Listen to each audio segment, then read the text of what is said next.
ত্রয়োদশ জাতীয় সংসদ নির্বাচন সামনে রেখে সোমবার জেলায় জেলায় মনোনয়নপত্র সংগ্রহ করেছেন প্রার্থীরা।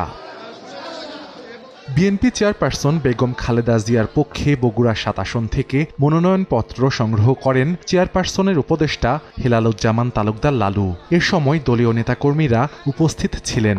শীর্ষস্থানীয় নেতৃবৃন্দ একত্র হয়ে গাবতলীতে এসে আমরা আবার মনোনয়ন করলাম। বিএনপির স্থায়ী কমিটির সদস্য ডাক্তার এজেডএম জাহিদ হোসেনের পক্ষে দিনাজপুর ৭ আসন থেকে মনোনয়নপত্র সংগ্রহ করেন নেতাকর্মীরা।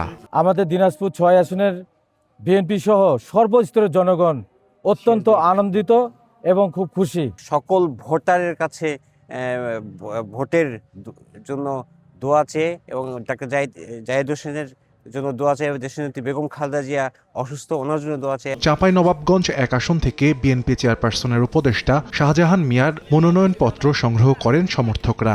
জেলার সদর আসনে মনোনয়নপত্র সংগ্রহ করেন জাতীয় সমাজতান্ত্রিক দল মনোনীত ফজলুর রহমান খান সুমন। স্বাধীনতা এবং সার্বভৌমত্বের প্রতীক হিসাবে জাতীয় সমাজতান্ত্রিক দল জেএসডির মার্কা হচ্ছে তারা প্রতীকে আপনারা আমাদেরকে সমর্থন দিবেন। বাগেরহাটের ৩টি আসন থেকে বিএনপি দলীয় সাবেক সংসদ সদস্য MAH সেলিমের পক্ষে মনোনয়নপত্র সংগ্রহ করেন তার বড় ছেলে মেহেদী হাসান। সেবা করতে পারি অ্যান্ড সবাইকে বলবো যে আমাদের জন্য দোয়া করবেন, আব্বার জন্য দোয়া করবেন, স্পেশালি আব্বার জন্য দোয়া করবেন যাতে সবার জন্য আব্বা সেবা করতে পারে।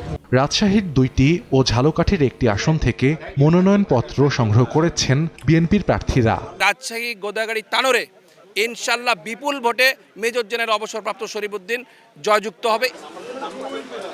এছাড়া কুড়িগ্রামের 2টি আসন থেকে বিএনপি, জাতীয় পার্টি, ইসলামী আন্দোলন বাংলাদেশ, কমিউনিস্ট পার্টি, নাগরিক ঐক্য সহ স্বতন্ত্র প্রার্থীরা মনোনয়নপত্র সংগ্রহ করেন।